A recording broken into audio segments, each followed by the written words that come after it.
Debate വിത്ത് മാധു സജി. 4 ചോദ്യങ്ങൾ ഇന്ന് ജനയുഗത്തിൽ എഴുതിയ ലേഖനത്തിലൂടെ CPI മുന്നോട്ട് വെക്കുന്നുണ്ട്. LDF എന്താണ്? LDFന്റെ രാഷ്ട്രീയവും ധാർമ്മികതയും എന്താണ്? പ്രതിപക്ഷ നേതാവിന്റെ പ്രസ്താവന LDFനെ ശക്തിപ്പെടുത്താനാണോ? ദുർബലപ്പെടുത്താനുള്ള പ്രസ്താവനയ്ക്ക് പിന്നിലെ പ്രേരണ എന്താണ്? ചോദിച്ചുകൊണ്ടേയിരിക്കുന്നവരായി CPIയും കത്ത് കൊടുക്കേണ്ട ഞാനാണ് തീരുമാനമെടുക്കേണ്ടത് എന്ന ബോധ്യമുള്ളയാളായി പ്രതിപക്ഷ നേതാവും മാറുന്ന LDF യജമാന ഭൃത്യ സ്വഭാവത്തിൽ മാത്രം മുന്നോട്ടു പോകേണ്ടുന്ന ഒന്നായി മാറിക്കഴിഞ്ഞു. മുന്നണി മര്യാദ ലംഘിച്ചതാരാണ്?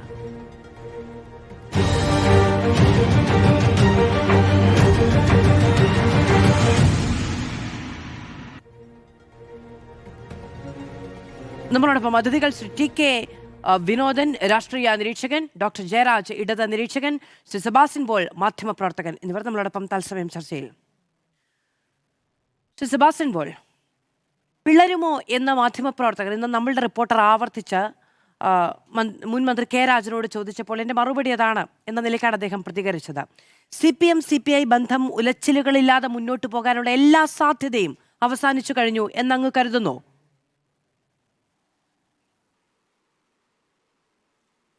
രാഷ്ട്രീയത്തിൽ നമുക്ക് അപ്രകാരം ഒന്നും പ്രവചിക്കാൻ കഴിയില്ല.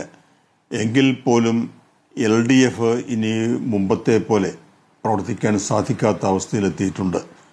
ഒരുപക്ഷെ LDFന്റെ ഇടതുപക്ഷ ജനാധിപത്യ മുന്നണിയുടെ അന്ത്യം കുറിക്കുന്ന ദിനങ്ങളിലൂടെയായിരിക്കാം നമ്മൾ കടന്നു പോകുന്നത്. അത് അങ്ങനെ തന്നെ സംഭവിക്കട്ടെ. CPI എന്ന പാർട്ടിയെ നമുക്ക് ആവശ്യമില്ല എന്ന ഒരു നിഷേധാത്മകമായ സമീപനമാണ് LDF പക്ഷത്തു നിന്നും നമ്മൾ കണ്ടുകൊണ്ടിരിക്കുന്നത്, പ്രത്യേകിച്ച് പ്രതിപക്ഷ നേതാവ് പിണറായി വിജയന്റെ ഭാഗത്തു നിന്ന്. എന്തുകൊണ്ടാണ് അദ്ദേഹം അങ്ങനെ ഒരു നിലപാട് സ്വീകരിച്ചിരിക്കുന്നത് എന്ന് എനിക്കിപ്പോൾ പറയാൻ കഴിയില്ല. പക്ഷെ ഏതായാലും ഇടതുപക്ഷ ജനാധിപത്യ മുന്നണി ഇതപര്യന്തം പ്രവർത്തിച്ചതുപോലെ CPIയെ ഒരു പ്രധാന ഘടകകക്ഷിയായി ചേർത്തുകൊണ്ട് മുന്നോട്ട് പോകുന്ന അവസ്ഥയിൽ താല്പര്യമില്ല എന്ന പ്രത്യക്ഷമായ പ്രസ്താവനയാണ് CPIന്റെ ഭാഗത്തുനിന്ന് ഉണ്ടായിക്കൊണ്ടിരിക്കുന്നത്. അത് അങ്ങേയറ്റം നിർഭാഗ്യകരമായ അവസ്ഥയാണ്. എന്തുകൊണ്ടാണ് അപ്രകാരം ഒരു നിലപാടിലേക്ക് ശ്രീ പിണറായി വിജയൻ എത്തിയത് എന്നെനിക്കിപ്പോൾ പറയാൻ കഴിയില്ലെങ്കിലും അത് LDFന്റെ ആരോഗ്യകരമായ ഒരു മുന്നോട്ട് പോക്ക് പ്രവർത്തനം അതിന് തടസ്സം വരുന്ന ഒരു അവസ്ഥയിൽ ഇപ്പോൾ കാര്യങ്ങൾ എത്തിയിട്ടുണ്ട്. ശ്രീ സെബാസ്റ്റ്യൻ പോൾ, ഇപ്പൊ നമുക്കറിയാം, നമ്മൾ CPI പിളർന്ന CPM ഉണ്ടാകുന്ന കാലത്തെ ചരിത്രമൊക്കെ ഇപ്പോഴും പറയാറുള്ള ഒന്നാണ്. അങ്ങനെ ഒരു സംഭവം ഉണ്ടാവുകയാണെങ്കിൽ, അതായത് ഈ മുന്നണി ഒരു തരത്തിലും മുന്നോട്ട് പോകാത്ത തരത്തിൽ അകന്നു പോവുകയാണെങ്കിൽ അതിൽ ഇപ്പോഴത്തെ പ്രതിപക്ഷ നേതാവ് പിണറായി വിജയന്റെ പേരും അദ്ദേഹത്തിന്റെ കോൺട്രിബ്യൂഷനും അതായിരിക്കും ഏറ്റവും പ്രധാനപ്പെട്ടത്. അങ്ങനെ ചരിത്രം വായിക്കില്ലേ? അതെ, ഇടതുപക്ഷ ജനാധിപത്യ മുന്നണിക്ക് ക്ഷീണം സംഭവിക്കുന്ന ഒരു പ്രവൃത്തി ആരുടെ ഭാഗത്തു നിന്നും ഇപ്പോൾ ഉണ്ടാകാൻ പാടില്ല.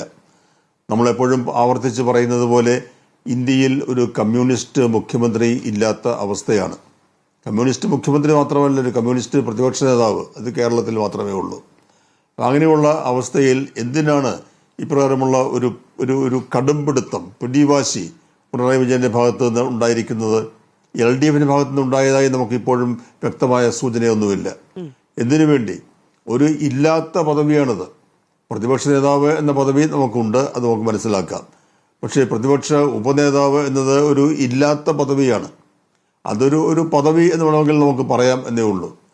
അത് CPI ആവശ്യപ്പെടുന്നത് അവരുടെ അത്യാഗ്രഹമോ അമിതമായ ആഗ്രഹ പ്രകടനമോ ഒന്നുമല്ല.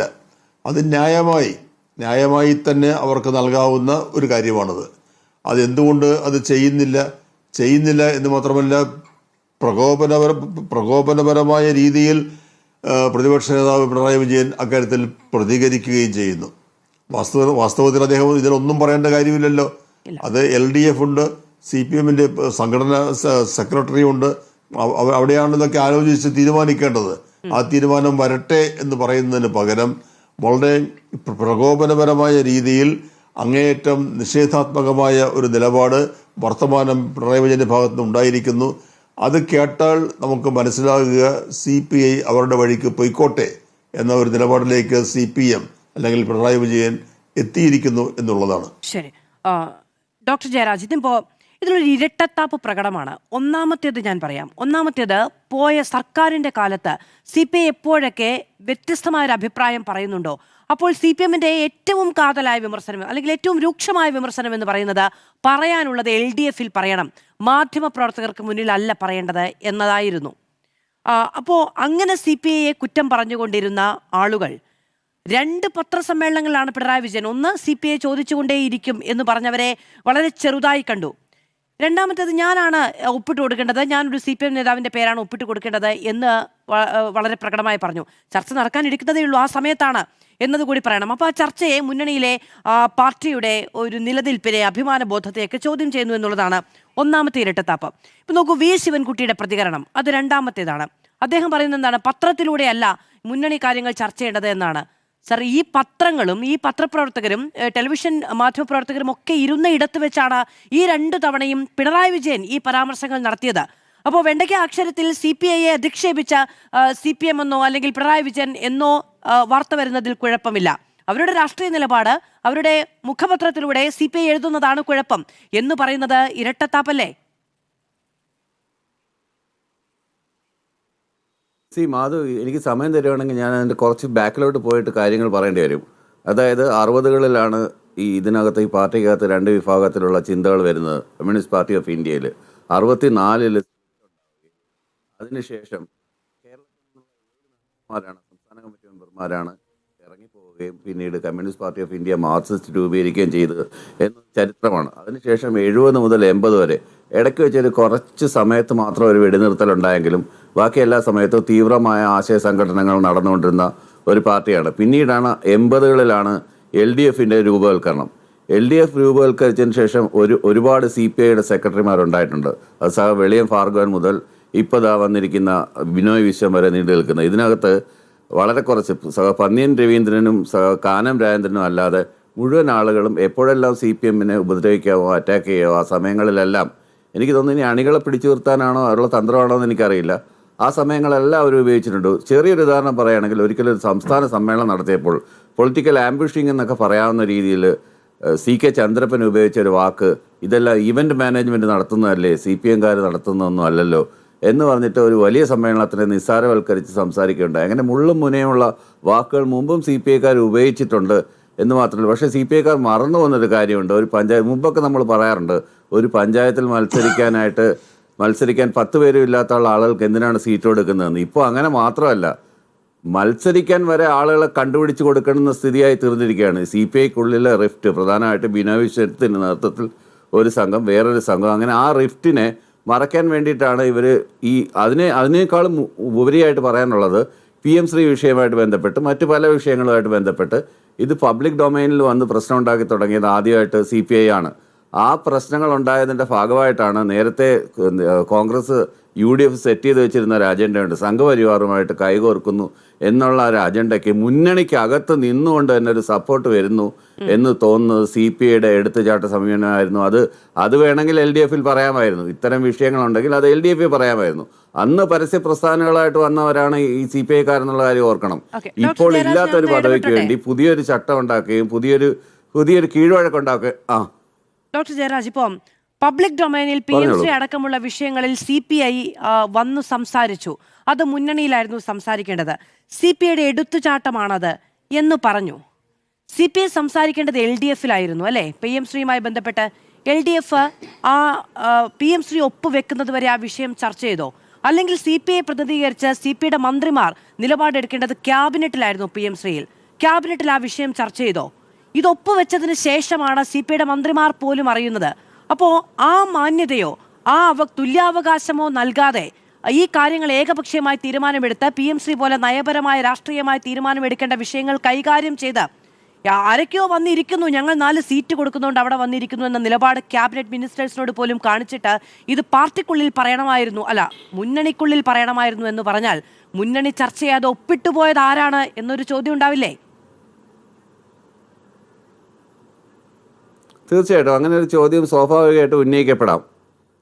കാരണം ഈ പറഞ്ഞത് സത്യം തന്നെയാണ്. PM ശ്രീ വിഷയത്തിൽ ക്യാബിനറ്റിൽ ചർച്ച ചെയ്തില്ല എന്നുള്ള സത്യം തന്നെയാണ്. പക്ഷേ എന്തിനാണ് അത് ഒപ്പിട്ടതെന്നുള്ള കാര്യം കൂടെ മനസ്സിലാക്കണം. തികച്ചും സതുദ്ദേശപരമായിട്ട് SSKയുടെ ഫണ്ട് മേടിച്ചെടുക്കാൻ വേണ്ടി മാത്രമാണ് അതിനുശേഷം കെപ്റ്റൻ അബയൻസ് എന്ന് പറഞ്ഞ രീതിയിൽ അത് മാറ്റി വെച്ചിരിക്കുകയാണ്. No. അപ്പോൾ അത് പറഞ്ഞ് അത് അതിനൊരു വലിയ ആദ്യം ബോധ്യപ്പെടുത്തേണ്ടത് ആ മുന്നണിയായിരുന്നു. ഊതിപ്പെരുപ്പിച്ചൊരു വലിയ വിഷയമാക്കി മാറ്റുകയും നമ്മൾ ഇത് ഒപ്പുവെക്കുന്നത് എന്നത് ആ മുന്നണിയിൽ അവരുടെ രാഷ്ട്രീയമായ ഐക്യം, അവരുടെ ബോധ്യം ഉണ്ടാക്കിയെടുത്തതിന് ശേഷമായിരുന്നു അത് ചെയ്യേണ്ടത്.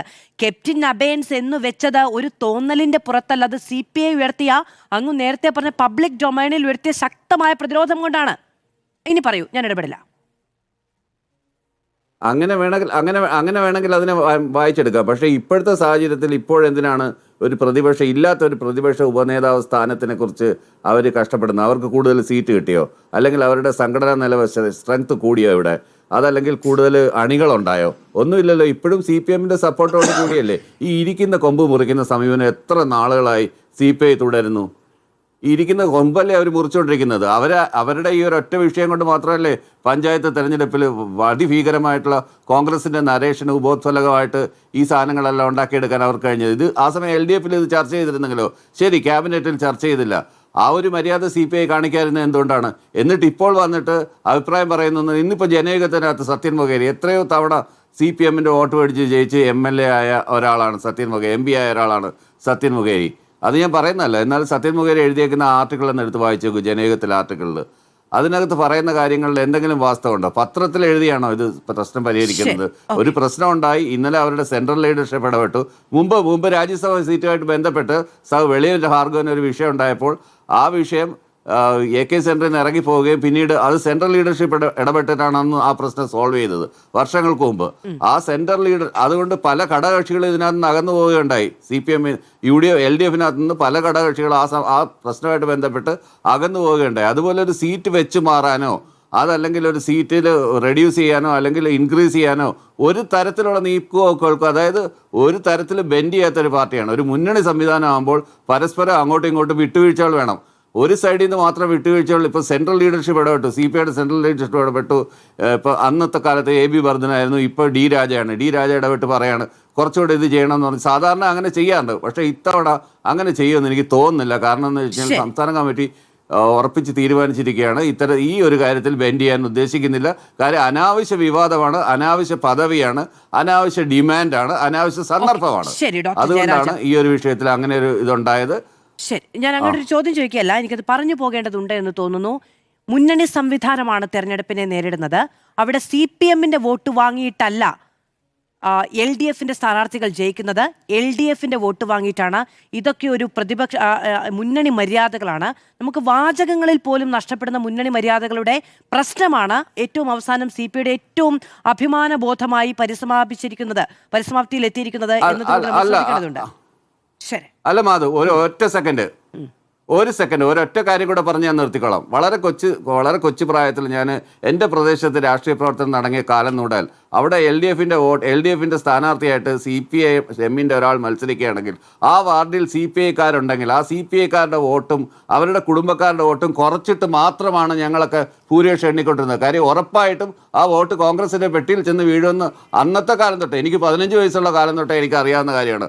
അന്ന് തൊട്ട് ഇരിക്കുന്ന കൊമ്പ് മുറിക്കുന്ന സ്വഭാവം കാണിച്ചുകൊണ്ടിരുന്ന ഓരോ പ്രദേശത്തെ CPI-കാരെ എടുത്തു നോക്കൂ, എവിടെയെല്ലാം CPM-നെ അറ്റാക്ക് ചെയ്യാം. അതുകൊണ്ട് അവർക്ക് എന്ത് കിട്ടുമെന്ന് എനിക്കറിയില്ല. കോൺഗ്രസുമായിട്ട് അടിയന്തരാവസ്ഥ കാലത്ത് ചേർന്ന് ഭരിച്ചിട്ട് കേരളത്തിലെ യുവാക്കളെ കേരളത്തിലെ എല്ലാ മണ്ഡലങ്ങളിലും അങ്ങനെ ജനറലൈസ് ചെയ്ത് പറയാൻ കഴിയുന്ന തരത്തിൽ CPI കുതികാൽ വെട്ടുന്നവരാണ് എന്നൊരു തിരിച്ചറിവ് CPM-ന് ഉണ്ടെങ്കിൽ പിന്നെ ഈ പറയുന്ന മുന്നണി സംവിധാനം മുന്നോട്ട് പോയിട്ട് കാര്യമില്ല. എനിക്കത് ജനറലൈസ് പറയാനുള്ള ഒരു ഡാറ്റയും എൻ്റെ അടുത്തില്ല. ഇനിയിപ്പോൾ അങ്ങയുടെ പ്രാദേശിക രാഷ്ട്രീയ പരിസരത്ത് അത്തരത്തിൽ മുന്നണി മര്യാദയ്ക്ക് വിരുദ്ധമായി പ്രവർത്തിക്കുന്ന CPI-കാരുണ്ടെങ്കിൽ അങ്ങേക്കത് സ്വാനുഭവത്തിൽ നിന്ന് പറയാം. പക്ഷെ എനിക്ക് അങ്ങനെ പറയാനുള്ള ഒരു ഡാറ്റയും എൻ്റെ കൈവശമില്ല. അങ്ങനെ ഉണ്ടെന്ന് ക്ഷമിക്കുമല്ലോ. ഞാൻ ശ്രീ വിനോദനിലേക്ക് കൂടി പോയിക്കോട്ടെ. ഇപ്പോൾ നോക്കൂ ശ്രീ TK വിനോദൻ, ഡോക്ടർ ജയരാജ് പറഞ്ഞൊരു കാര്യമുണ്ട്. CPI-ക്ക് കൂടുതൽ സീറ്റ് കിട്ടിയോ? CPI-ക്ക് അണികൾ കൂടിയോ? CPI-യുടെ ശക്തി വർദ്ധിച്ചോ? CPI ഇരിക്കുന്ന കൊമ്പാണോ മുറിക്കുന്നത്? ഇതിനൊക്കെ എന്തു പറയാനാണ്? ജയരാജ് പറഞ്ഞ കാര്യങ്ങൾ സത്യം അല്പമെങ്കിലും രാഷ്ട്രീയമുള്ള ഒരാൾ പറയുന്ന എന്തെങ്കിലും രാഷ്ട്രീയം പറഞ്ഞെങ്കിലും ഉത്തരം പറയാം. ഇമാതിരിയൊക്കെ സംസാരിക്കുന്നതിന് എന്ത് പറയാനാണ് ശരിക്കും പറഞ്ഞാൽ? ഞാനും ജയരാജ് ഒരേ ജില്ലയിൽ നിന്നുള്ളവരാണ്. ഈ ജില്ലയിൽ നിന്ന് CPM-ന് ആകെ ഒരു MLA കിട്ടിയത്. ബാലഗോപാൽ ഒന്ന് പറയട്ടെ, CPI-യുടെ വോട്ടില്ലാതെ ബാലഗോപാൽ ജയിക്കുമോ? ബാലഗോപാൽ പറയട്ടെ. ബാലഗോപാൽ എവിടെയെങ്കിലും നിന്ന് ഇനി മുന്നണി ഇല്ലാതായി കഴിഞ്ഞിട്ടായാലും സാമാന്യ സത്യസന്ധതയുള്ളൊരു മനുഷ്യനായിരിക്കുമല്ലോ. അദ്ദേഹം CPIയുടെ വോട്ടില്ലാതെ ഞാൻ ജയിച്ചു, CPI ഉള്ളത് കൊണ്ട് മാത്രമാണ് കൊട്ടാരക്കരയിൽ ബാലഗോപാൽ ജയിച്ചത്. അങ്ങനെ കണക്കെടുക്കാനാണെങ്കിൽ 26 സീറ്റിൽ CPI വോട്ട് ചെയ്തിട്ടുണ്ടെങ്കിൽ അതുപോലെ CPIയുടെ വോട്ട് കൊണ്ട് ജയിച്ചിട്ടുണ്ട്. അതിൻ്റെ അത്തരത്തിലുള്ള വളരെ ബാലിശമായ അറിവില്ലായ്മകൾ പറയുന്നവരോട് മറുപടി പറയാൻ സത്യത്തിൽ അത് സംസാരിക്കാൻ പോലും ഞാൻ താല്പര്യപ്പെടുന്നില്ല. പക്ഷേ മുന്നണി മര്യാദയുടെ കാര്യം, സീറ്റ് കൂടിയോ കുറഞ്ഞോ, ഇതൊക്കെ ഇവിടുത്തെ ചർച്ചയാണ് ശരിക്കും പറഞ്ഞാൽ. അതായത് കഴിഞ്ഞ മന്ത്രിസഭയുടെ കാലത്തും അതിനു മുമ്പ് കഴിഞ്ഞ 10 വർഷക്കാലം ഉണ്ടായ വീഴ്ചകൾ, പോരായ്മകൾ, കുറവുകൾ അത് മനസ്സിലാക്കിക്കൊണ്ടാണ് ഇനി ഇടതുപക്ഷ ജനാധിപത്യ മുന്നണി പ്രതിപക്ഷത്ത് നിൽക്കുമ്പോൾ അതിന് നേതൃത്വപരമായ പങ്ക്, ഔപചാരികമായി നേതൃത്വപരമായ പങ്ക് CPIക്ക് വേണം എന്ന് CPI ആവശ്യപ്പെടുന്നത്. എത്രയോ കാര്യങ്ങളിൽ CPMനെ തിരുത്തിയിട്ടുണ്ട്. ചില കാര്യങ്ങൾ ഒരു തിരുത്തലിന് വഴങ്ങിയിട്ടില്ല. ലോകായുക്ത നിയമം ഭേദഗതി ചെയ്തു, ഓർമ്മയില്ലേ? എന്തിനാണ് ലോകായുക്ത നിയമം ഭേദഗതി ചെയ്തത്? നമുക്കെല്ലാവർക്കും അറിയാമല്ലോ ഏത് സാഹചര്യത്തിലാണ് ലോകായുക്ത നിയമം ഭേദഗതി ചെയ്തത്.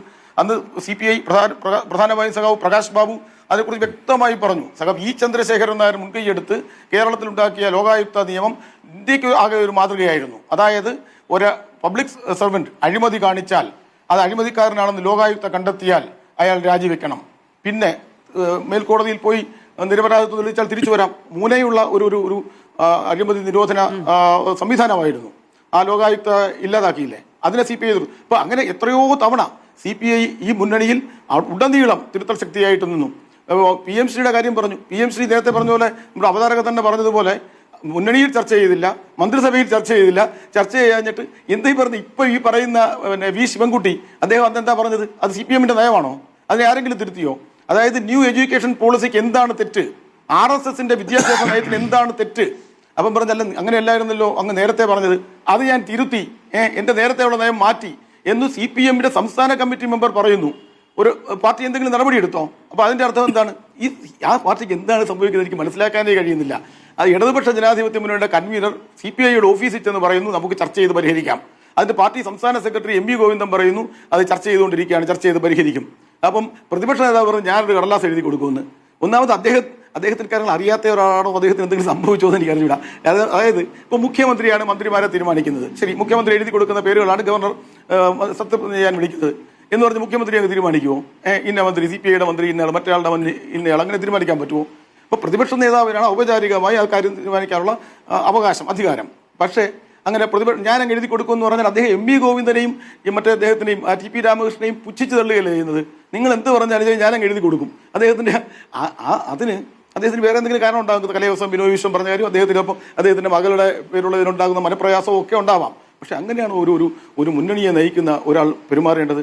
പിന്നെ സത്യൻ മൊകേരിയുടെ ലേഖനത്തിന് എന്താ പ്രശ്നം? അദ്ദേഹം പറഞ്ഞത് മുന്നണി മര്യാദകളുടെ ലംഘനം, മുന്നണി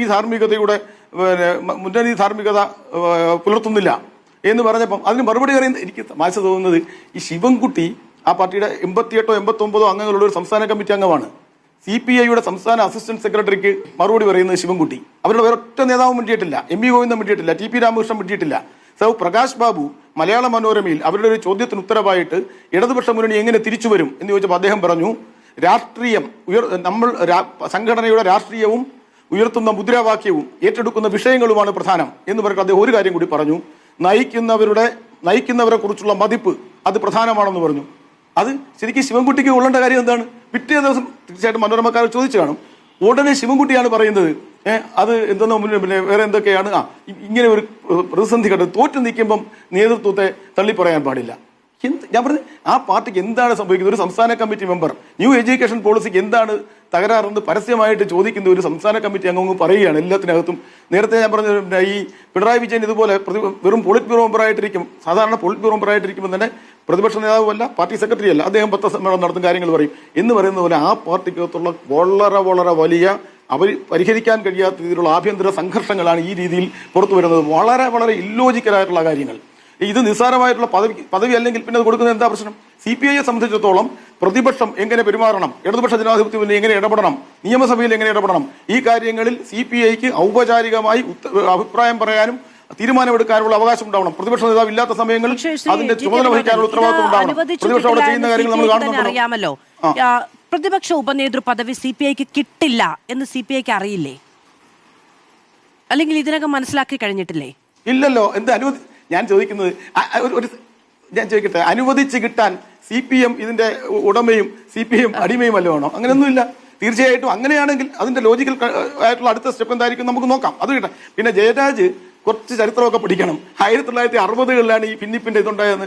948 നടന്ന കൽക്കട്ട തീസിസിനെ തുടർന്നാണ് നീണ്ടുനിന്ന ഏതാണ്ട് ഒരു 10-15 വർഷം അതിലേറെ കാലം 1959-52 മുതൽ ഏതാണ്ട് ഒരു വ്യാഴവട്ടക്കാലം നീണ്ടുന്ന രൂക്ഷമായ അഭിപ്രായ ഭിന്നതയാണ് 64 ഭിന്നിപ്പിൽ കലാശിച്ചത്. അതേക്കുറിച്ച് സംസാരിക്കണോ? തീർച്ചയായിട്ടും ജനാധിപത്യം അതിന് വലിയൊരു വിഷയമായിരുന്നു. നിങ്ങളുടെ ഈ പിന്നീട് CPM ആയി മാറിയ ആളുകൾ തെലങ്കാന സമരത്തിന് ശേഷം പാർട്ടി സായുധ വിപ്ലവ ലൈൻ ഉപേക്ഷിച്ചതിന് ശേഷം പോയി തോക്ക് കുഴിച്ചിട്ട ആളുകളാണ്. ബസവപുന്നയെയും രണദീപയെയും സുന്ദരയെയും അവസാനം വരെ സായുധ വിപ്ലവ ലൈൻ പറഞ്ഞുകൊണ്ടിരുന്നു. ഞാനൊരു കാര്യം പറയാം. 1959 അന്ന് പാർട്ടി പിളർന്നിട്ടില്ലല്ലോ. രാജാവിന് അറിയാവുന്ന എനിക്കറിയത്തില്ല. 1959 5-ാം പാർട്ടി കോൺഗ്രസ് അമൃത്സറിൽ ചേരുമ്പോൾ അമൃത്സറിൽ ചേർന്ന പാർട്ടി കോൺഗ്രസ് തൊഴിലാളി വർഗ സർവാധിപത്യം എന്ന സങ്കല്പം ഉപേക്ഷിച്ചു. കാരണം അന്ന് മാറി നിന്ന ലോക സാഹചര്യം ഡീസ്റ്റാലിനൈസേഷന് ശേഷമുള്ള കാലം. 59 അമൃത്സറിൽ കമ്മ്യൂണിസ്റ്റ് പാർട്ടി തൊഴിലാളി വർഗ സർവാധിപത്യം എന്ന സങ്കല്പം ഉപേക്ഷിക്കുന്നു. CPI ഇന്നും തൊഴിലാളി വർഗ സർവാധിപത്യം പറയുന്ന പാർട്ടിയല്ല. അതിന് 64 ശേഷം തൊഴിലാളി വർഗ സർവാധിപത്യം എടുത്തുകൊണ്ട് വന്നു. ഒരു തരത്തിലുള്ള സർവാധിപത്യത്തെയും അംഗീകരിക്കുന്ന പാർട്ടിയല്ല CPI. അങ്ങനെ ഒരു പാർട്ടി പിണറായി വിജയന്റെ തരത്തിലുള്ള അദ്ദേഹത്തിന്റെ ഏകാധിപത്യം, പിണറായി വിജയനെ പോലെ ഒരാളുടെ ഏകാധിപത്യത്തിന് CPI പോലെ ഒരു പാർട്ടി വഴങ്ങും എന്ന് വിശ്വസിക്കാൻ കഴിയുമോ? പിന്നെ രാഷ്ട്രീയത്തെക്കുറിച്ച് സാമാന്യ ധാരണ പോലും ഇല്ലാത്ത എന്റെ പഞ്ചായത്ത് തെരഞ്ഞെടുപ്പിൽ CPI-കാർ വോട്ട് ചെയ്തില്ല എന്നൊക്കെ പറയുന്നവർ 26 മണ്ഡലങ്ങൾ മാത്രമാണ് CPI മത്സരിക്കുന്നത്. അതിനേക്കാൾ എത്രയോ അധികം സീറ്റ് കിട്ടാൻ അർഹതയുള്ള ഒരു പാർട്ടിയാണ് ഈ പാർട്ടി. 64 ശേഷം 65 നിങ്ങൾക്കറിയാമോ? 65 എല്ലാ പാർട്ടികളും ഒറ്റയ്ക്ക് നിന്ന് പറയുമ്പോൾ നമ്പൂതിരിപ്പാട് CPM-നായിട്ട് മത്സരിക്കുന്നത് മുസ്ലിം ലീഗുമായിട്ട് ധാരണ ഉണ്ടാക്കി, SSP-യുമായിട്ട് ധാരണ ഉണ്ടാക്കി, അതുപോലെ തിരുവിതാംകൂറിൽ കേരള കോൺഗ്രസുമായിട്ട് രഹസ്യ ധാരണ ഉണ്ടാക്കി. ശരി, അതിനുശേഷം 65 ശേഷം 2 വർഷം കഴിഞ്ഞപ്പോൾ CPI-യെ ഉൾപ്പെടുത്തിക്കൊണ്ട് മന്ത്രിസഭ ഉണ്ടാക്കാൻ എന്താ സൗജന്യമായിരുന്നോ? നമ്പൂതിരിപ്പാട് അങ്ങനെ ഉള്ളത് തയ്യാറാവുമോ? അപ്പൊ CPI-യുടെ ശക്തി തിരിച്ചറിഞ്ഞുകൊണ്ട് അതിനുശേഷം പല ചർച്ചകളിൽ ഞാൻ പറഞ്ഞു തരാണ്. MN-നും TV-ക്കും അടിസ്ഥാനരഹിതമായ ആരോപണം ഉന്നയിച്ചതിന് ശേഷം ആ മന്ത്രിസഭ വീണു. പിന്നീട് EMS നമ്പൂതിരിപ്പാട് പറഞ്ഞു അത് തീർത്തും രാഷ്ട്രീയ പ്രേരിതമായിരുന്നു. TV തോമസും MN ഗോവിന്ദൻ നായരും അങ്ങനെ ചെയ്യത്തില്ല എന്ന കാര്യം ഞങ്ങൾക്ക് അറിയാം, എല്ലാവർക്കും അറിയാം എന്ന് പറഞ്ഞു. അവർ തിരുത്തിയോ? അതിനുശേഷം അന്ന് TV തോമസിന്റെ സുപ്രസിദ്ധമായ ഒരു പ്രസംഗമുണ്ട്. എനിക്ക് തോന്നുന്നു ഞാനൊക്കെ ഓർമ്മയുള്ള കാലമല്ല, പിന്നെ സെബാസ്റ്റ്യൻ പോൾ സാറിനൊക്കെ നല്ല ഓർമ്മയുണ്ടാവും. ഇനി നമുക്ക് കുരുക്ഷേത്രത്തിൽ വെച്ച് കാണാമെന്ന് പറഞ്ഞു. 10 വർഷത്തിന് ശേഷം CPI-യുടെ സൗജന്യം കൊണ്ടാണ് CPM കേരളത്തിൽ അധികാരത്തിൽ വന്നത്. PK വാസുദേവൻ നായർ മുഖ്യമന്ത്രി സ്ഥാനം രാജിവെച്ചിട്ട് വന്നില്ലെങ്കിൽ ഇന്നും വെയിലത്ത് നിൽക്കുമായിരുന്നു ഈ പാർട്ടി. അത് ആ പാർട്ടിയാണ് ഇപ്പം പറയുന്നത് ഞങ്ങളുടെ ഇതുകൊണ്ട് ജയിച്ചു, ഞങ്ങളുടെ വോട്ട് കൊണ്ട് ജയിച്ചു. എന്ത് നമ്മൾ രാഷ്ട്രീയം ഇങ്ങനെയാണോ? പിണറായി വിജയൻ പറയുമോ അങ്ങനെ? KN ബാലഗോപാൽ പറയുമോ അങ്ങനെ? എന്ത് തമാശയാണത്? ഓക്കെ, ശരി. ഈ സത്യൻ മൊഗേരിയുടെ ലേഖനത്തിൽ ഏറ്റവും അവസാനം പറയുന്ന ഒരു കാര്യം കൂടിയുണ്ട്. അത് ദിമിത്രോവ് പറഞ്ഞിട്ടുണ്ട്, യജമാനൻ ഭൃത്യൻ തമ്മിലുള്ള ബന്ധമല്ല മുന്നണികൾക്കുള്ളിൽ എന്നുള്ളത്. അങ്ങനെയാണ് ആ ലേഖനം വൈൻഡപ്പ് ചെയ്യുകയും ചെയ്യുന്നത്. ഞാൻ ഈ ചർച്ചയുടെ അവതാരികയിൽ അങ്ങനെ ഒരു യജമാന ഭൃത്യ മനോഭാവത്തോടു കൂടി മുന്നണി പോകേണ്ടുന്ന സാഹചര്യം ഉണ്ടായിട്ടുണ്ടോ എന്ന് ചോദിച്ചതും ആ ലേഖനത്തിൽ നിന്ന് തന്നെയാണ്. ശ്രീ സെബാസ്റ്റ്യൻ പോൾ, ഞാൻ അങ്ങനെയൊക്കെ വരാം ഇടവേളയ്ക്ക് ശേഷം. തിരികെ സ്വാഗതം ചർച്ചയിലേക്ക്. ശ്രീ സെബാസ്റ്റ്യൻ പോൾ, ശരിയാണ്, ഇപ്പം നേരത്തെ ശ്രീ TK വിനോദൻ ചോദിച്ചത് ഒരു ചോദ്യമാണ്. പ്രതിപക്ഷ നേതാവാണ് കത്ത് കൊടുക്കേണ്ടത്, പക്ഷെ അത് അദ്ദേഹത്തിന് വ്യക്തിപരമായി എടുക്കാൻ കഴിയുന്ന ഒരു തീരുമാനം അല്ല. ഒന്നുകിൽ മുന്നണിയിൽ ഇത് സംബന്ധിച്ച് തീരുമാനമുണ്ടാകണം, അല്ലെങ്കിൽ CPM-ൽ ഇത് സംബന്ധിച്ച് ചർച്ചകളും തീരുമാനമുണ്ടാകണം. അങ്ങനെ CPM-ന് ചർച്ച ചെയ്ത് ഏകപക്ഷീയമായ തീരുമാനം എടുക്കാനാണെങ്കിൽ ഇങ്ങനെ ഒരു ചർച്ച പെൻഡിങ്ങിൽ വെക്കേണ്ട കാര്യമില്ലല്ലോ. അപ്പോൾ ഒരു ചർച്ച നടക്കാനിരിക്കുമ്പോഴും ഈ തരത്തിലുള്ള നിലപാടെടുത്ത് മുന്നോട്ട് പോയാൽ അഭിമാന പ്രശ്നം എന്നല്ലാതെ CPI അതിനെ എങ്ങനെയാണ് കാണേണ്ടത്?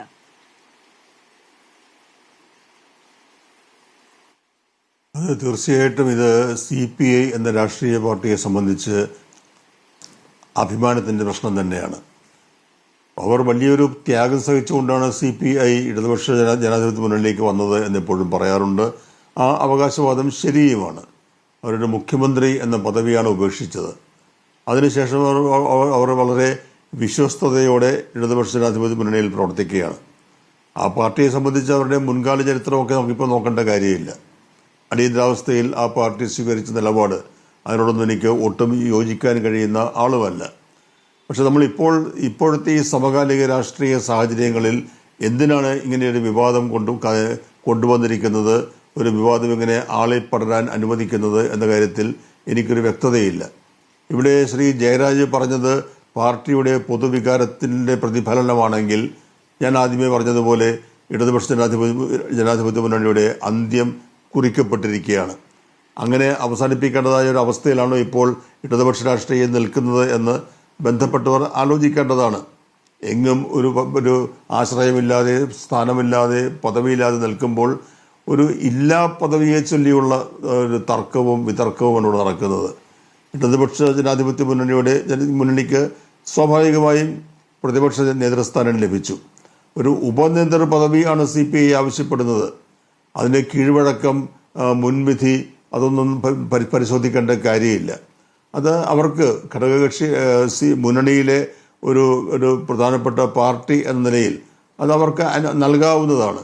ഇനി നൽകാൻ കഴിയാത്ത സാഹചര്യം, ഒഴിവാക്കാൻ കഴിയാത്ത സാഹചര്യം ഉണ്ടെങ്കിൽ ആ സാഹചര്യം അവരുടെ മുന്നണിയിൽ LDFൽ ചർച്ച ചെയ്ത് അക്കാര്യം മറ്റ് ഘടകകക്ഷികളുടെ കൂടി സമ്മതത്തോടെ CPIയെ ബോധ്യപ്പെടുത്താമായിരുന്നു. അത് ചെയ്യുന്നതിന് പകരം ആർക്കാണെങ്കിലും ഒരു അന്തസ്സും അഭിമാനവുമുള്ള ഏത് രാഷ്ട്രീയ പാർട്ടിക്കും ഒരു പ്രയാസം ഉണ്ടാകത്തക്ക രീതിയിൽ ആണ് ശ്രീ പിണറായി വിജയൻ ആ കാര്യം മാധ്യമങ്ങളുടെ മുന്നിൽ അവതരിപ്പിച്ചത്. അങ്ങനെ വളരെ ഇത് എൻ്റെ മാത്രം തീരുമാനം എന്ന രീതിയിലാണ് അദ്ദേഹം അത് അവതരിപ്പിച്ചത്. അങ്ങനെ അവതരിപ്പിച്ചതിനുള്ള പ്രതികരണം CPI അവരുടെ പാർട്ടി പത്രത്തിൽ അതിനുള്ള പ്രതികരണം നൽകുമ്പോൾ അത് മുന്നണി മര്യാദയല്ല എന്ന് പറഞ്ഞാൽ, മാധ്യമ സമ്മേളനത്തിൽ മാധ്യമപ്രവർത്തകരുടെ ചോദ്യത്തിന് ഉത്തരവെന്ന നിലയിൽ പിണറായി വിജയൻ പറഞ്ഞ കാര്യങ്ങൾ അത് ഏത് മാധ്യമ മര്യാദയുടെ ഭാഗമാണ്? അപ്പോൾ ന്യായീകരിക്കാൻ കഴിയാത്തൊരവസ്ഥയിൽ കാര്യങ്ങൾ ഇങ്ങനെ എത്തി നിൽക്കുമ്പോൾ നമുക്ക് പ്രത്യക്ഷത്തിൽ മനസ്സിലാക്കാൻ കഴിയാത്ത എന്തോ ഒന്നിവിടെ സംഭവിച്ചുകൊണ്ടിരിക്കുന്നുണ്ട്. അതേതായാലും ഈ മുന്നണിയുടെ ആരോഗ്യകരമായ നിലനിൽപ്പിന് ഗുണകരമാവില്ല. ശ്രീ സെബാസ്റ്റ്യൻ പോൾ, അതുകൊണ്ടാണ് ഇന്നിപ്പോൾ ഈ സത്യൻ മൊകേരിയുടെ ലേഖനത്തിൽ ചോദിക്കുന്ന ഒരു ചോദ്യം പ്രസക്തമാകുന്നത്. മുന്നണിയെ ദുർബലപ്പെടുത്താനുള്ള അതിനുതകുന്ന തരത്തിലുള്ള പ്രതികരണങ്ങൾ നടത്തുന്നതിന്റെ പിന്നിലുള്ള പ്രേരണ എന്താണ് എന്ന്. അങ്ങ് നേരത്തെ പറഞ്ഞതുപോലെ ഇടതു രാഷ്ട്രീയത്തോടുള്ള കമ്മിറ്റ്മെന്റ് ഈ നിലയ്ക്കല്ല കാണിക്കേണ്ടത് എന്ന് CPIക്കും CPMനും ബോധ്യമുണ്ട്. അതിന് വിരുദ്ധമായ നിലപാടുകൾ സ്വീകരിക്കപ്പെടുന്നുണ്ടെങ്കിൽ അത് ഏതു താല്പര്യത്തിന് വേണ്ടിയിട്ടാണ്? അത് ഞാനും അത് വളരെ കാര്യമായി വിഷയം ആലോചിക്കുകയുണ്ടായി. എനിക്കത് മനസ്സിലാകുന്നില്ല. ഞാനൊരു ഇടതുപക്ഷത്ത് ചേർന്ന് നിന്ന് പ്രവർത്തിക്കുന്ന ആളാണ്. ഇടതുപക്ഷത്തിൻ്റെ സ്ഥാനാർത്ഥി നിലയിൽ തെരഞ്ഞെടുപ്പുകളിൽ മത്സരിച്ചിട്ടുള്ള ആളാണ്. ഞാൻ CPMും അല്ല CPIയും അല്ല. പക്ഷെ അങ്ങനെയുള്ളൊരു അവസ്ഥയിൽ ഞാൻ ആലോചിക്കുമ്പോഴും എന്തുകൊണ്ട് ഇപ്രകാരം ഒരു ആത്മഹത്യാപരമായ പ്രവണത ഉണ്ടാകുന്നു? അതാണ് ഞാനിപ്പോൾ കണ്ടുകൊണ്ടിരിക്കുന്നത്. അവിടെ LDF പോലും നിസ്സഹായമാണ്. CPM എന്ന പാർട്ടി നിസ്സഹായമാണ്. ആ പാർട്ടിയുടെ സെക്രട്ടറി ഉണ്ട്, LDFന്റെ കൺവീനറുണ്ട്, ഘടകകക്ഷികളുണ്ട്. അവർക്കാർക്കും ഒന്നും പറയാൻ കഴിയാത്ത രീതിയിൽ പിണറായി വിജയൻ അവിടെ ഇടപെട്ടിരിക്കുകയാണ്. ഇത് എൻ്റെ മാത്രം അധികാരം, ഞാനൊരു കടലാസ് എഴുതി കൊടുത്താൽ അയാളായിരിക്കും ഈ ഉപനേതാവ് എന്നൊക്കെ പറയുമ്പോൾ അതിനകത്ത് പിണറായി വിജയനെ കുറിച്ച് സാധാരണ ആക്ഷേപകരമായി ഉന്നയിക്കുന്ന ഒരു വാക്കുണ്ടല്ലോ, ധാർഷ്ട്യം എന്നുള്ളത്. അതിൻ്റെ പ്രകടനമാണ് ഇപ്പോൾ കണ്ടുകൊണ്ടിരിക്കുന്നത്. അങ്ങനെയല്ല ഒരു മുന്നണിയെ മുന്നോട്ട് കൊണ്ടുപോകേണ്ടത് എന്ന കാര്യത്തിൽ നല്ല വ്യക്തതയുള്ള ആൾ തന്നെയാണ് പിണറായി വിജയൻ. എന്നിട്ടും എന്തുകൊണ്ട് അദ്ദേഹം ഇങ്ങനെയൊരു നിലപാട് സ്വീകരിക്കുന്നു? എന്തുകൊണ്ട് ഇപ്പോൾ മൊകേരിയുടെ ലേഖനത്തിൽ ചോദിക്കുന്നത് പോലെ ഇതിൻ്റെയൊക്കെ പ്രേരണ എന്താണ് എന്ന് ചോദിച്ചാൽ ഉത്തരം പറയാൻ കഴിയാത്ത നിസ്സഹായാവസ്ഥയിലാണ് ഞാൻ നിൽക്കുന്നത്. ശരി, ഡോക്ടർ ജയരാജൻ, ഇടതുപക്ഷത്തെ മുന്നോട്ട് കൊണ്ടുപോകാൻ വേണ്ടി, പ്രതിപക്ഷത്തെ മുന്നോട്ട് കൊണ്ടുപോകാൻ വേണ്ടി ഏറ്റവും മികച്ച നേതാവും ഏറ്റവും സംഘാടക ശേഷിയുള്ള നേതാവും എന്നതാണ് പിണറായി വിജയനെ ആ പദവിയിലേക്ക് വീണ്ടും അവരോധിക്കുമ്പോൾ ഇടതുപക്ഷം ആവർത്തിച്ച് അവകാശവാദം ഉന്നയിച്ചത്. ഇങ്ങനെയാണോ പ്രതിപക്ഷത്തെ ഒറ്റക്കെട്ടായി മുന്നോട്ട് കൊണ്ടുപോവുക? ഈ തരത്തിൽ പരിഹസിച്ചും അധിക്ഷേപിച്ചും ഘടകകക്ഷികൾക്ക് നാണക്കേടുണ്ടാക്കിയുമായിട്ടാണോ പ്രതിപക്ഷത്തെ ഒന്നായി മുന്നോട്ട് കൊണ്ടുപോവുക? ഇടതുപക്ഷ ഐക്യത്തിനെ കുറിച്ചാണ് ഈ ചർച്ചയെങ്കിൽ ഇതിനെ പേഴ്സണലൈസ് ചെയ്യാൻ പാടില്ല. ഈ വിഷയത്തിനെ യാതൊരു കാരണവശാലും പേഴ്സണലൈസ് ചെയ്യാൻ പാടില്ല. ഇവിടെ കാണുന്ന എന്താണ്, ഇത് രണ്ട് വ്യക്തികൾ തമ്മിലുള്ള, ബിനോയ് വിശ്വവും പിണറായി വിജയനും തമ്മിലുള്ള ഒരു ഈഗോ ക്ലാഷ് എന്നുള്ള രീതിയിലാണ് ഇതിനെ ആളുകൾ വായിച്ചെടുക്കുന്നതായിട്ട് പൊതുവെ ഞാൻ നോക്കിയിട്ട് കാണുന്നത്. അങ്ങനെ ആയിക്കഴിഞ്ഞാൽ എങ്ങനെയാണ് ഈ പ്രശ്നം സോൾവ് ചെയ്യുന്നത്? ഈ പ്രശ്നം സോൾവ് ചെയ്യണമെന്നുണ്ടെങ്കിൽ ഇതിന്ന് സംസാരിക്കുക, ഡിഫറൻസ് ഓഫ് ഒപ്പീനിയൻ പറയുക. കാരണം ഇതിനകത്ത് CPMന് നിരത്താവുന്ന വാദഗതികൾ ഇതൊക്കെയാണ്. പ്രസിഡൻസ് ഇല്ല, ഇങ്ങനെ ഒരു പ്രസിഡൻസ് ഇല്ല. പിന്നെ ഏറ്റവും വലിയ ഒറ്റക്കക്ഷി, അങ്ങനെ രണ്ടാമത്തെ കക്ഷി എന്നുള്ള രീതിയിൽ അവർക്കത് വേണമെന്നൊക്കെ അവകാശപ്പെടുമ്പം, അങ്ങനെ അവകാശപ്പെടാനൊന്നും പാർലമെൻ്ററി പാർട്ടിയിൽ അങ്ങനെ അവകാശപ്പെടാനുള്ള യാതൊരു വകുപ്പും ഒരു സംസ്ഥാനത്തും ഒരു പാർട്ടികൾക്കും അങ്ങനെ കൊടുക്കാറില്ല എന്നുള്ളതാണ് അതിൻ്റെ ഒരു വാസ്തവം. അപ്പോൾ ഇങ്ങനെയൊക്കെയുള്ള കാര്യങ്ങൾ ഡിഫറൻസ് ഓഫ് ഒപ്പീനിയൻ ഉണ്ട്. അങ്ങോട്ടും ഇങ്ങോട്ടും ചെളിവാരി എറിയുന്നതിന് പകരം ഇതിരുന്ന് സംസാരിച്ച് സെറ്റിൽ ചെയ്യേണ്ടതാണ്. ഇപ്പോൾ സാധാരണഗതിയിൽ ഇങ്ങനെ വിഷയം ഉണ്ടാകുമ്പോൾ കേന്ദ്ര നേതൃത്വം ഇടപെടും. ഇന്നലെ ഡി രാജ ഇടപെട്ട് സംസാരിച്ചിട്ടുണ്ട്. പക്ഷേ ഇത്തവണ എനിക്ക് തോന്നുന്നില്ല അത് അത്ര സ്മൂത്തായിട്ട് പോകുന്നു. കാരണം കഴിഞ്ഞ 3 മാസമായിട്ട് എൽ ഡി എഫിൻ്റെ കമ്മിറ്റി പോലും കൂടാതിരിക്കുന്നൊരു സാഹചര്യം. ആ കമ്മിറ്റി കൂടാതുണ്ടായ സാഹചര്യം എന്താണ്? ഈ ഒരു വിഷയം തന്നെയാണ്. ഈ ഒരു വിഷയം അപ്പോൾ അനാവശ്യമാണോ ആവശ്യമാണോ എന്നൊക്കെയുള്ള ഇപ്പോൾ ഈ കുന്തമന് മുഴുവൻ തിരിയേണ്ടത് ഇപ്പോൾ ഈ ഓണ സമയമാണ്. ഇപ്പോൾ സാധനങ്ങൾക്കെല്ലാം വില കൂടി. മെറ്റയായിട്ട് ബന്ധപ്പെട്ടിട്ടുള്ള വിവാദങ്ങൾ വന്നു. ആ വിവാദങ്ങളിൽ മെറ്റ ഒരു മറുപടി പറഞ്ഞപ്പോഴത്തേക്ക് എല്ലാവരും ഈ ആവിഷ്കാര സ്വാതന്ത്ര്യത്തിനെതിരെയുള്ള എല്ലാവരും അതിനെക്കുറിച്ച് ചർച്ചയൊന്നും ചെയ്യുന്നില്ല. വി ഡി സതീശൻ്റെ അപ്രമാദിത്വം, ഈ ഭരണപരിഷ്കാരങ്ങൾ ഉണ്ടാകുന്ന ജനങ്ങളുടെ മേലിൽ അടിച്ചേൽക്കപ്പെടുന്ന അധിക നികുതി ഭാരം, നമ്മളീ പറഞ്ഞ കണക്കല്ല പൂവിൽ നിന്ന് പൂ പോലും അറിയാതെ തേൻ ഊറ്റിയെടുക്കുന്ന പോലെയാണ് എന്നൊക്കെ പറഞ്ഞിട്ട് ചാണക്യൻ്റെ ഇതൊക്കെ കോട്ട് ചെയ്തുകൊണ്ട് വന്നിട്ട് ഡയറക്റ്റായിട്ട് ലൂട്ട് ചെയ്യുന്ന പരിപാടികളുമായിട്ട് മുന്നോട്ട് പോകുമ്പോൾ അതിനെതിരെ കുന്തവന് ധരിക്കുന്നതിന് പകരം ഇത്തരത്തിലുള്ള ചെറിയ ചെറിയ കാര്യങ്ങൾ വളരെ വലിയ ഊതി പെരുപ്പിച്ച് യഥാർത്ഥത്തിൽ അത് ശരിയാണ് ഡോക്ടർ ജയരാജ്. അതായത് 100 ദിവസം ഒരു സർക്കാർ പിന്നിടുന്നു. സർക്കാരിനെതിരെ പ്രതിപക്ഷം ഈ കേരളം പിന്നോട്ടടിക്കപ്പെട്ട 100 ദിവസങ്ങളാണ് കടന്നുപോയത് എന്ന പ്രതിപക്ഷത്തിൻ്റെതായിട്ടുള്ള ഒരു പ്രതികരണം വന്നു. അതിനപ്പുറത്തേക്ക് ഈ കാര്യങ്ങൾ തുറന്നു കാണിക്കേണ്ടുന്ന പ്രതിപക്ഷം തമ്മിലടിക്കുന്ന കാഴ്ച എന്ന് പറയുന്നത് രാഷ്ട്രീയത്തിൽ സത്യം പറഞ്ഞാൽ ഒരു കൗതുക കാഴ്ചയാണ്. ഇങ്ങനെയാണോ പ്രതിപക്ഷം മുന്നോട്ട് പോകേണ്ടത്? അങ്ങനെ പ്രതിപക്ഷം ഈ പറയുന്ന 100 ദിവസത്തെ പൊള്ളത്തരങ്ങൾ, രാഷ്ട്രീയമായ നയവ്യത്യാസങ്ങൾ, ഈ പറയുന്ന വിലവർധന അടക്കമുള്ള പ്രശ്നങ്ങൾ തുടങ്ങിയ കാര്യങ്ങളൊക്കെ ചൂണ്ടിക്കാണിക്കാൻ ശക്തമായി നിലനിൽക്കണമെങ്കിൽ പ്രതിപക്ഷത്ത് ഐക്യമുണ്ടാകേണ്ടേ? അതുകൊണ്ടാണ് ഞാൻ ചോദിച്ചത്, ഇങ്ങനെയാണോ ഐക്യത്തോടെ പ്രതിപക്ഷത്തെ മുന്നോട്ട് കൊണ്ടുപോകേണ്ടത് എന്ന്.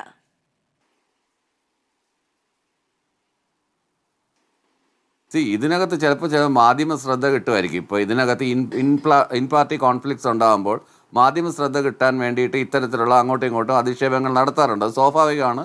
അതൊരു പബ്ലിക് റിലേഷൻ ടാക്ടിക്സുമാണ്. ആ ഒരു അർത്ഥത്തിൽ ഇതിനെ എടുത്താൽ മതി എന്നാണ് എൻ്റെ ഒരു വളരെ സീരിയസ് ആയിട്ടുള്ളൊരു ഇഷ്യൂ ഒന്നും അല്ല ഇത്. ഈഗോ ലെവലിലൊക്കെ കൊണ്ടുപോയിട്ട് അങ്ങനെയല്ല. Pinarayi Vijayan is always in the lime light, പ്രതിപക്ഷ നേതാവായതുകൊണ്ട്. അങ്ങനെ ഇൻ പാർട്ടി കോൺഫ്ലിക്റ്റ് ഒന്നും ഇത് CPM-നകത്ത് ഇതുവരെ ഇല്ല. പക്ഷേ CPIയുടെ സ്ഥിതി അങ്ങനെയല്ല. CPIയിൽ നിന്ന് വരുന്ന മറുപടികൾ CPIയുടെ പല ആളുകൾ നേതാക്കന്മാരായിട്ട് സംസാരിക്കുമ്പോൾ കിട്ടുന്ന അത്ര ഫേവറബിൾ ആയിട്ടുള്ള മറുപടിയല്ല. അപ്പോൾ ചില ആളുകൾക്ക് അവരവരുടെ സ്ഥാനം ഊട്ടിയുറപ്പിക്കാൻ വേണ്ടിയും അവരവരുടെ സ്ഥാനം നിലനിർത്താൻ വേണ്ടിയിട്ടും ചില ഗെയിംസ് കളിക്കേണ്ടി വരും. അതിൻ്റെ ഭാഗമായിട്ടുണ്ടാകുന്ന ചില പ്രശ്നങ്ങളാണ് ഇതിനകത്ത്. ഇതിന് 2 വ്യക്തികൾ തമ്മിലുള്ള, അതുകൊണ്ടാണ് ഞാൻ തുടക്കം തൊട്ടേ പറഞ്ഞത്, ഇത് 2 വ്യക്തികളുള്ള വിഷയമായിട്ട് പേഴ്സണലൈസ് ചെയ്യാതിരിക്കുക. ഇങ്ങനെ ഒരു മറ്റേതെങ്കിലും നേതാക്കൾ ആ തരത്തിലുള്ള അഭിപ്രായ പ്രകടനങ്ങൾ നടത്തിയിരുന്നില്ല. മാത്രമല്ല, ഈ കാര്യത്തിൽ ഒരു തീരുമാനമെടുക്കേണ്ടത് ഞാൻ എന്ന്, അല്ലെങ്കിൽ ഞാൻ എഴുതി കൊടുക്കുന്ന കത്തിൽ എന്ന് പിണറായി വിജയൻ പറഞ്ഞപ്പോൾ അദ്ദേഹം തന്നെയാണ് അതിനെ വ്യക്തിപരമായ ഒരു ചുരുക്കത്തിലേക്ക് കൊണ്ടുവന്നത്. പിന്നീട് അതിനെ വ്യക്തിപരമായി കാണരുത്, ഒരാളെ വിമർശിക്കരുത് എന്ന് പറഞ്ഞതിൽ അർത്ഥമില്ല. കാരണം അതിന്റെ പൂർണ്ണ ഉത്തരവാദിത്വവും അതിന്റെ പൂർണ്ണ അധികാരവും അദ്ദേഹം ഏറ്റെടുത്തു കഴിഞ്ഞു അദ്ദേഹത്തിന്റെ തന്നെ പ്രസ്താവനയിൽ. ഞാൻ എഴുതി കൊടുക്കണമെന്ന് പറഞ്ഞത് അത് വെറും സാങ്കേതിക മാത്രമാണ്. പ്രതിപക്ഷ നേതാവാണല്ലോ എഴുതി കൊടുക്കേണ്ടുന്നത്. ഇപ്പോൾ LDF തീരുമാനം ഉണ്ടായാലും പ്രതിപക്ഷ നേതാവാണ് എഴുതി കൊടുക്കേണ്ടത്. അത് ഞാൻ എഴുതി കൊടുക്കുന്നു, എൻ്റെ തീരുമാനമാണ്, എൻ്റെ ധാർഷ്ട്യമാണ്, എൻ്റെ ധിക്കാരമാണ്, എൻ്റെ അഹങ്കാരമാണെന്നൊക്കെ കുറെ നാളുകൊണ്ട് പല ആളുകളും വായിച്ചെടുക്കാൻ ശ്രമിക്കുന്നുണ്ട്. അത് അവരുടെ കാഴ്ചയുടെ പ്രശ്നമാണ്. പ്രതിപക്ഷ നേതാവ് എന്ന് പറയുന്നത് നിയമസഭയിൽ MLA-മാരെ നയിക്കാൻ വേണ്ടി, പ്രതിപക്ഷ MLA-മാരെ നയിക്കാൻ വേണ്ടി നിയുക്തനാണ്. പക്ഷെ ആ തീരുമാനം, പ്രതിപക്ഷ നേതാവ് ആരാണ് എന്ന തീരുമാനം CPM എടുത്തത് എങ്ങനെയാണ്? പാർട്ടിയിൽ ചർച്ച ചെയ്തിട്ടാണ്, അല്ലേ? പോളിറ്റ് ബ്യൂറോ വരെ ചർച്ച ചെയ്തിട്ടാണ് ആരാണ് പ്രതിപക്ഷ നേതാവ് എന്ന തീരുമാനമെടുത്തത്. അതുപോലെ തന്നെയാണ് പ്രതിപക്ഷ ഉപനേതാവ് ആര് എന്നതും. അതും LDF-ലടക്കം ചർച്ച ചെയ്ത്, പാർട്ടിയിലടക്കം ചർച്ച ചെയ്താണ് തീരുമാനമെടുക്കേണ്ടത്. അതിന് വിരുദ്ധമായ മറുപടി പറഞ്ഞതുകൊണ്ടാണ്, അതിൽ എൻ്റെ തീരുമാനമാണ് അതിൻ്റെ അങ്ങേയറ്റം എന്ന ഉത്തരവാദിത്വം അദ്ദേഹം ഏറ്റെടുത്തത് കൊണ്ടാണ് ആ ചോദ്യങ്ങൾ ഉണ്ടാകുന്നത്. ഇടവേള. തിരികെ സ്വാഗതം. ചർച്ചയിലേക്ക്. ഡോക്ടർ ജയരാജ്, CPI അങ്ങനെ മുന്നണിയിൽ നിന്ന് പോവുകയാണെങ്കിൽ പൊക്കോട്ടെ എന്നൊരു നിലപാട് CPM-നുണ്ടോ?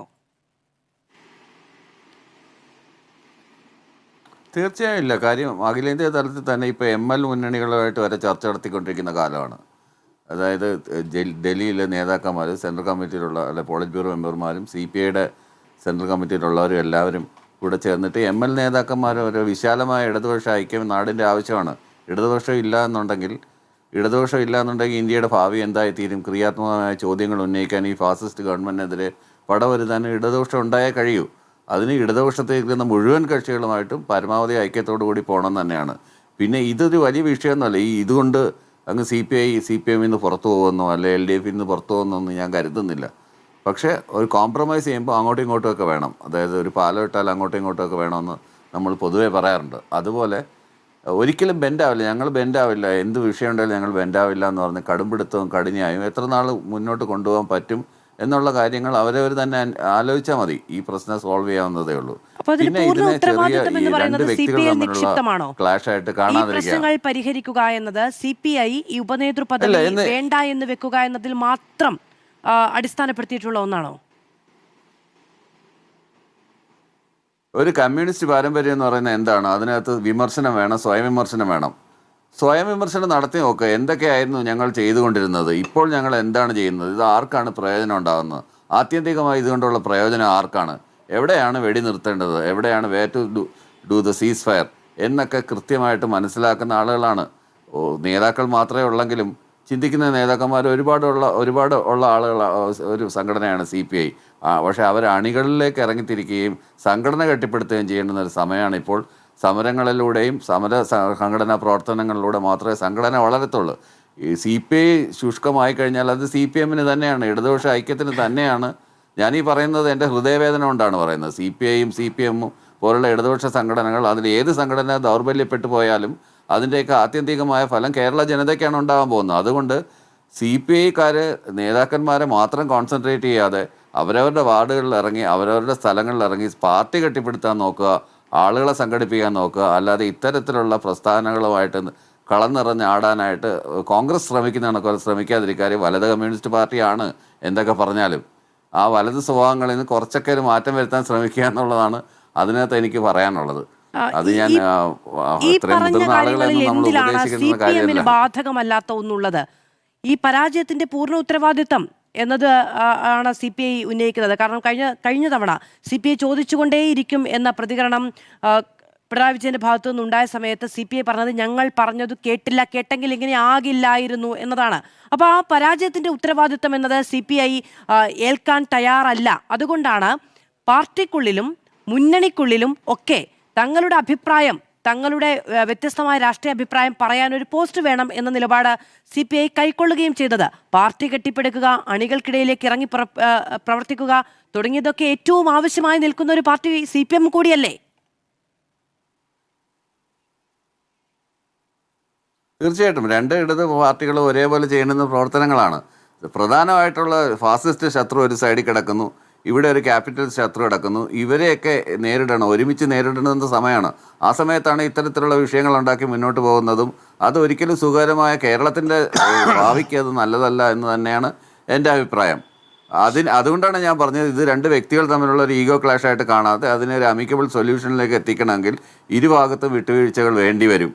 ആ വിട്ടുവീഴ്ചകളില്ലാതെ ഒരു ചെയറിൻ്റെ ചുറ്റും ഇരുന്ന് ചർച്ച ചെയ്യാതെ ഈ പ്രശ്നങ്ങളൊന്നും പരിഹരിക്കത്തില്ല. അതിന് വരെ LDF യോഗം കൂടാതിരിക്കുക, അതിന് പങ്കെടുക്കാതിരിക്കുക എന്നുള്ളതൊന്നും അല്ല അതിൻ്റെ മാർഗം. അതിപ്പോൾ സെൻട്രൽ ലീഡർഷിപ്പ് ഇടപെട്ട് കഴിഞ്ഞു. ആ സെൻട്രൽ ലീഡർഷിപ്പുമായിട്ട് കമ്മ്യൂണിക്കേഷൻ നടക്കും. അതിനുശേഷം എന്തെങ്കിലും ഒരു സൊല്യൂഷൻ ഉണ്ടാവും എന്ന് തന്നെയാണ് ശുഭപ്രതീക്ഷ തന്നെയാണ് ഈ കാര്യത്തിലൊക്കെ ഉള്ളത്. എന്നിരുന്നാലും ചില കാര്യങ്ങൾ പറയാതെ പോകാൻ വയ്യ. അതുകൊണ്ടാണ് ഞാൻ പറഞ്ഞത് അപ്രയസത്തിൽ രണ്ട് പാർട്ടികൾക്കും ഉണ്ടോ എന്ന കാര്യം സംശയം തന്നെയാണ്. TK വിനോദൻ, ഞാൻ അങ്ങയിലേക്ക് വരാം ഇടവേളയ്ക്ക് ശേഷം. ചർച്ചയിലേക്ക് TK വിനോദൻ, ഇനി പ്രതിപക്ഷ ഉപനേതൃ പദവിയിൽ ചർച്ചയ്ക്കോ സമവായത്തിനോ ഉള്ള സാധ്യത എത്രയാണ്?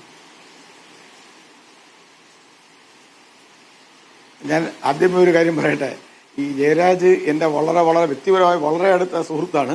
അദ്ദേഹമായിട്ട് വളരെ ദീർഘകാലത്തെ ബന്ധമുണ്ട്. പക്ഷേ ആദ്യമായിട്ടാണ് അദ്ദേഹമായിട്ട് രാഷ്ട്രീയം സംസാരിക്കാൻ ഇടവന്നത്. ഇങ്ങനെ ഒരു വേദിയിൽ പരസ്പരം കാണാതെ രാഷ്ട്രീയം സംസാരിക്കുന്നത്, അദ്ദേഹമായിട്ടൊക്കെ രാഷ്ട്രീയം സംസാരിക്കുന്നത് വലിയൊരു ദുര്യോഗമാണ്. അത് വലിയ പ്രയാസകരമായ ഒരു അനുഭവമാണ്. രാഷ്ട്രീയത്തെക്കുറിച്ച് സാമാന്യ ധാരണയായിട്ടുള്ള അദ്ദേഹത്തെ വ്യക്തിപരമായിട്ട് വളരെ അടുത്ത ബന്ധമുള്ള നിലനിർത്തിക്കൊണ്ട് തന്നെ പറയട്ടെ, രാഷ്ട്രീയത്തെക്കുറിച്ച് സാമാന്യ ധാരണയുള്ളവരുമായിട്ടൊക്കെ അല്ലേ നമുക്ക് രാഷ്ട്രീയം സംസാരിക്കാൻ പറ്റും. ഞാൻ ഒന്ന് പറയട്ടെ. പിന്നെ പ്രധാനപ്പെട്ട കുറച്ച് കാര്യങ്ങൾ പറയുന്നത്, അദ്ദേഹം വലതു രാഷ്ട്രീയം, വലതുപക്ഷം എന്നൊക്കെ പറയുന്നു. എന്താണ് വലതുപക്ഷം? മാവോയിസ്റ്റുകൾ എന്ന പേരിൽ 8 മനുഷ്യരെ പച്ചയ്ക്ക് വെടിവെച്ച് കൊന്നിട്ട്, നിരായുധരായ മനുഷ്യരെ വെടിവെച്ച് കൊന്നിട്ട് വ്യാജ ഏറ്റുമുട്ടൽ കൊലപാതകം നടത്തിയിട്ട് അതിനെ ന്യായീകരിക്കുന്നതാണോ വലതുപക്ഷ രാഷ്ട്രീയം? അതിനെ എതിർക്കുന്നതാണോ വലതുപക്ഷ രാഷ്ട്രീയം? പിന്നെ കൃഷിയിടങ്ങൾ നശിപ്പിച്ചിട്ട് അവിടെ അമ്യൂസ്മെന്റ് പാർക്കുകൾ സ്ഥാപിക്കുന്നതാണോ വലതുപക്ഷ രാഷ്ട്രീയം? അതിനെ എതിർക്കുന്നതാണോ വലതുപക്ഷ രാഷ്ട്രീയം? അതുപോലെ ഒരു കേന്ദ്ര അന്വേഷണ ഏജൻസി, തീർത്തും തെറ്റായ കാര്യങ്ങളാവട്ടെ, തീർച്ചയായിട്ടും കേന്ദ്രം ഭരിക്കുന്ന പാർട്ടി വളരെ തെറ്റായ കാര്യങ്ങൾക്ക് ഉപയോഗിക്കുന്നുണ്ടായിരിക്കും. പക്ഷേ ഒരു കേന്ദ്ര അന്വേഷണ ഏജൻസി അന്വേഷിക്കാൻ വരുമ്പം അന്വേഷണത്തിൽ വന്ന പാവപ്പെട്ട ടാക്സി ഡ്രൈവറെ ടാക്സി അടിച്ചു പൊളിച്ചിട്ട് അയാളെ തലയടിച്ചു പൊട്ടിക്കുന്നതാണോ വലതുപക്ഷ രാഷ്ട്രീയം? അതിനെ എതിർക്കുന്നതാണോ വലതുപക്ഷ രാഷ്ട്രീയം? ഞാൻ ഇങ്ങനെ പറഞ്ഞു പോയ ഒരുപാട് കാര്യങ്ങൾ പറയാൻ മറ്റു പ്രധാനപ്പെട്ട കാര്യങ്ങളുള്ളതുകൊണ്ട് ഞാൻ അവിടെ നിർത്തുന്നു. ഈ അടിസ്ഥാനപരമായി ഇത് പദവികളുടെ പ്രശ്നമേ അല്ല, പദവിയുടെ പ്രശ്നമേ ആണെന്ന് ഞാൻ വിശ്വസിക്കുന്നില്ല. ജനാധിപത്യത്തോടുള്ള സമീപനത്തിന്റെ പ്രശ്നമാണിത്. ഞാൻ ഒരു രാഷ്ട്രീയ വിദ്യാർത്ഥി എന്ന നിലയ്ക്ക്, ചരിത്ര വിദ്യാർത്ഥി എന്ന നിലയ്ക്ക് ഞാൻ ഇത് വളരെ സൂക്ഷ്മമായിട്ട് നിരീക്ഷിക്കുന്ന ഒരാളെന്ന നിലയ്ക്ക് ഞാൻ നോക്കേണ്ട ഒരു കാര്യം, ഞാൻ വളരെ തുടക്കം മുതൽ തന്നെ ഞാൻ വിശ്വസിക്കുന്നത് ഇത് ഈ CPI CPM എന്നുള്ളതിനുള്ള അടിസ്ഥാനപരമായ ഒരു വൈരുദ്ധ്യം എവിടെയെങ്കിലും അത് മൂർച്ഛിക്കും, അതിൽ പൊട്ടിത്തെറിയെത്തുമെന്ന് വിശ്വസിച്ചിരുന്ന ഒരാളാണ് ഞാൻ. CPI-ക്കാരോ CPI നേതാക്കന്മാരോ CPM നേതാക്കന്മാരോ അങ്ങനെ ഒന്നും ചിന്തിച്ചിട്ട് പോലും ഉണ്ടാവത്തില്ല. പക്ഷെ ഞാൻ വ്യക്തിപരമായി വിശ്വസിക്കുന്നത് അടിസ്ഥാനപരമായി വൈരുദ്ധ്യം, ജനാധിപത്യത്തോടുള്ള സമീപനം, 52 തുടങ്ങിയ ആ ചർച്ച, ആ ജനാധിപത്യത്തോടുള്ള സമീപനത്തിൽ CPM-ന്റെയും CPM-യുടെയും സമീപനം തീർത്തും അടിസ്ഥാനപരമായി വ്യത്യസ്തമാണ്. അതുകൊണ്ട് തന്നെ ഇവിടെ അത് എവിടെയെങ്കിലും ഏതെങ്കിലും ഒരു ഘട്ടത്തിലായിരിക്കും അത് പൊട്ടിപ്പുറപ്പെടുന്നത്, പുറത്തു വരുന്നത്. ഇവിടെ പിണറായി വിജയൻ ഇങ്ങനെ ഒരു സമീപനം എടുത്തത് ശരിക്കും ഒന്നുകിൽ ഇത് പരിഹരിക്കപ്പെടണമെങ്കിൽ CPM അടിസ്ഥാനപരമായി മാറണം. അങ്ങനെ ഒരു അടിസ്ഥാനപരമായ മാറ്റത്തിന് CPM-ന് കഴിയുമോ എന്നതിൽ എനിക്ക് സംശയമുണ്ട്. ലോകത്തെ എല്ലാ കമ്മ്യൂണിസ്റ്റ് പാർട്ടികളും, തകർന്ന് ചിതറിപ്പോയ സ്റ്റാലിനിസ്റ്റ് സ്വഭാവമുള്ള എല്ലാ കമ്മ്യൂണിസ്റ്റ് പാർട്ടികളും തിരിച്ചു വന്നത് അതേ രൂപത്തിലല്ല, അടിസ്ഥാനപരമായി മാറിയിട്ടാണ്. അങ്ങനെ ഒരു മാറാനുള്ള ശേഷി CPM-ന് അതിന്റെ തകർച്ചയിലായിരിക്കും കലാശിക്കുന്നത്. CPI അങ്ങനെയല്ല.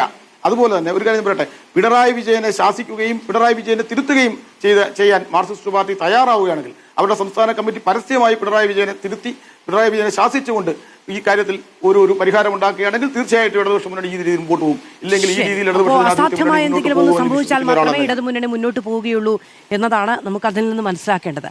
വളരെയധികം നന്ദി പാനലിസ്റ്റുകൾക്കും പ്രേക്ഷകർക്കും.